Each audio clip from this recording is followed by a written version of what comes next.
গতকালকে মাতারবাড়ি বিধানসভা কেন্দ্রের দাতারামে কংগ্রেস দলের একটা যোগদান সভা ছিল। সেই যোগদান সভায় আমাদের বিধায়ক সুদীপ রায় বর্মন সেখানে হয়েছিলেন।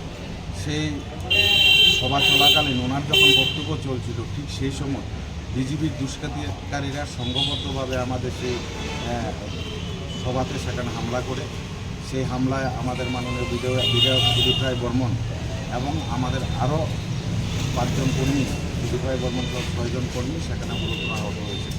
আমাদের দলের সাধারণ সম্পাদক প্রদেশ কমিটি মিলনপুরের গাড়ি ভাঙচুর করা হয়েছে। আমাদের যুবনেতা জেলা যুব সংগঠনের সাধারণ সম্পাদক রিয়াজ মিয়া সেখানে হাত ভেঙেছে। আব্দুল কাদির সেখানে পায়ে আঘাত পেয়েছে।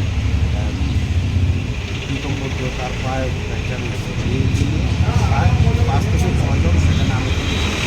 যারা তাদেরকে আমরা চিহ্নিত করতে পেরেছি।